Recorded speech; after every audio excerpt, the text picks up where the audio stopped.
This is Rex Mendoza. For the longest time, our clients, financial advisors, distributors, and friends have actually requested us to do videos for them. Capturing the concepts and principles that we discuss in our live events, in our training seminars, and all that stuff. We wanted to somehow give in to those requests, but we took time until this happened. Of course, because of this ECQ, we're now exactly forced to do this. And for that reason, I think many of you would have noticed we have activated our YouTube channel. And we want to put most of the things we talk about, most of the things that we really drive home in terms of real investment platforms and investment behavior, and even investment wisdom, if you may, in all of these videos that you can actually view at your own time. So, if you like this video, please, let us know. And maybe in the comments in that low side, in that lower portion, give us an idea of the topics you'd want us to focus on the next ones that we're going to do. In the meantime, if you think that this really makes sense to you, please subscribe and hit that bell button so that we will be able to tell you once we post our new videos. So, as I've mentioned, let's go down to the meat of this, because we have to put things in the right perspective. I think for many of you who know me, I'm always that perspective guy. I mean, it's not the environment, it's how you respond. So when I say that, and when people really drive home the point of the response is more important than the situation, I think our power comes from the way we will perceive things. And that's the reason why in a pandemic, in a crisis like this, I would really want to focus on the way people frame their minds. See, the fact that it will be crisis or, pain, difficulty, whatever that means, if that's going to be the case, because that person is ready to view things in that fashion. However, that same situation can be an opportunity for another person.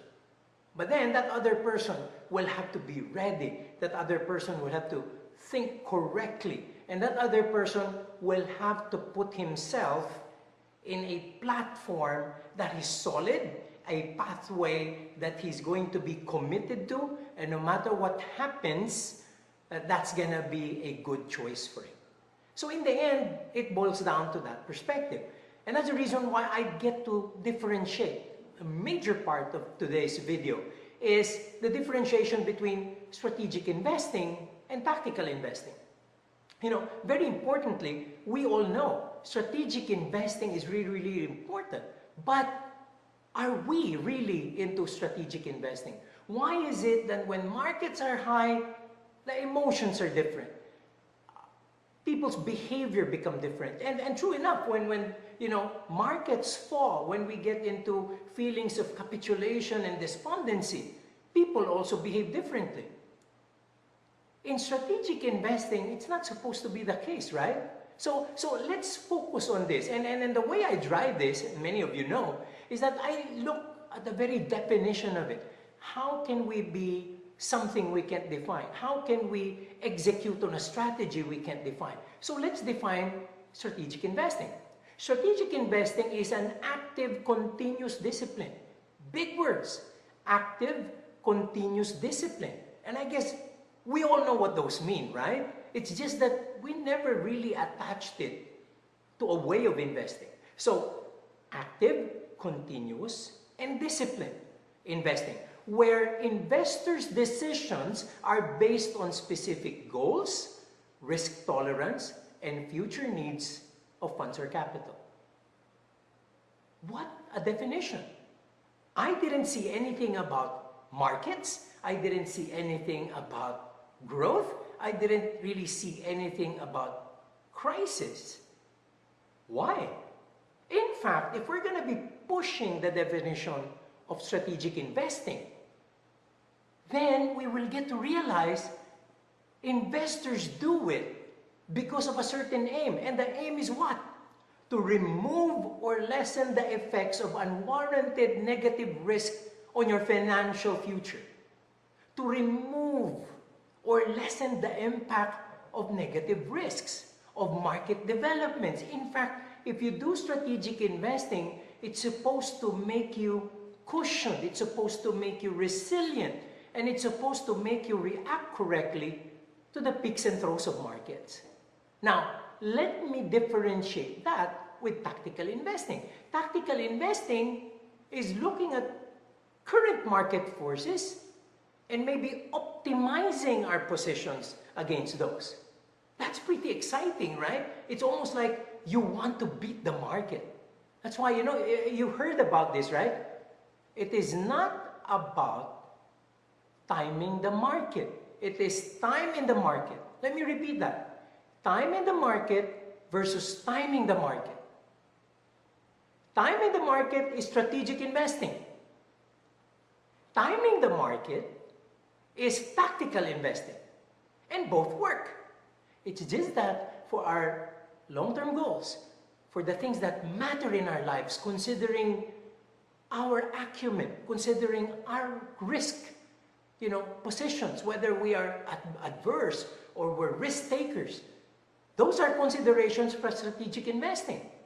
For tactical investing, we look more at how the market is moving. What are the factors that make it go up and down? We're going to time the market. So both are great investing propositions. But what is going to be good for you? Now that again is a personal choice. It's exciting to always be in tactical investing. It's almost like we want to beat the market. We want to do better than the market. But is that the important thing? Do you really invest to make more money? Or do you invest to fulfill financial goals? That puts you in perspective now. If you're investing to fulfill financial goals, like having a good retirement, rewarding your family with the dream house, the roof above their heads, educating your children, those are all long-term goals. And when you say long-term goals and you do strategic investing, it doesn't exactly just optimizes on current market developments. It's a long-term view where optimization on tactical investing can, optimize, can complement. But I guess, what's the most important thing? Is it the fulfillment of the dream? And that leads me to another basic definition. Basically, financial planning is very, very important. Financial planning is the process of meeting one's life's goals through the proper management of one's finances. So what's more important? Managing your finances or achieving your life goals? A lot of people don't even have blueprints. They don't have a map. They don't have direction and the pathway. You know what? They call it a financial plan. It takes into account all of the goals you want to accomplish, and you execute a plan on how to accomplish it. That's a financial plan. That's a blueprint for the achievement of your goals. And in so doing, you implement what we call strategic investing. That's key, ladies and gentlemen, to know what you really want, to know what you're really after, because it's always a tendency for us to get down into earning more, beating markets, even beating each other, like I've done better than you. Is that important? Because I can do better than you and I don't achieve goals. Or I achieve my goals while I'm beaten by you while you don't achieve your goals. That can happen. So what's the more important consideration? You see, it all gets complicated with many things. You know what? Let me tell you what those things are. Number one, proliferation of so many products. We even tell ourselves, this might be a better product for me, or this can earn more for me. So we go into all of these things, Bitcoin, different, hedge funds, all of these sexy instruments, options, exotic. I don't have anything against those. I can even say I'm invested in some of those. But I only invest in what I understand. Which means, if you don't understand them, you're not supposed to put money in them. Whether they earn more money for you, or they have the potential of earning more money for you. Because if you don't understand it, it might not be sustainable. The second is the volatility of markets. When markets become volatile, they make us act differently. And because of that, I go back to that basic notion. The fact that money is all about behavior.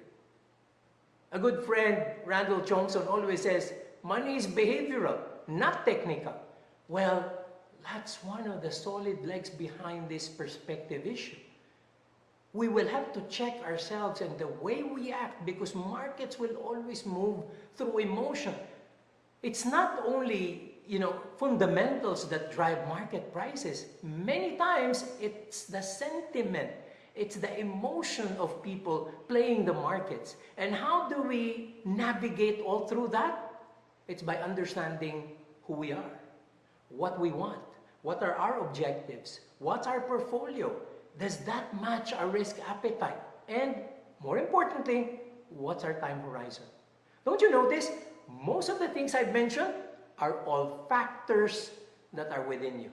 So it's almost like I'm telling people, you know what? In navigating markets, especially a crisis like this, instead of looking outwardly, reading all the news that changes from day to day, maybe you have to look inward to understand the real factors that matter.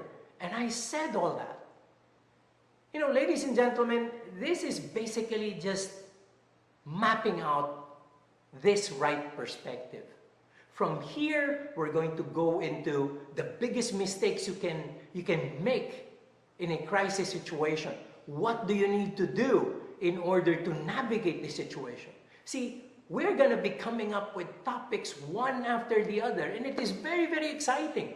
And it's really very important that we get to share all these, because at Rampver Financials, we have people, and that's not just me, we have people who have decades upon decades of experience in capital and financial markets.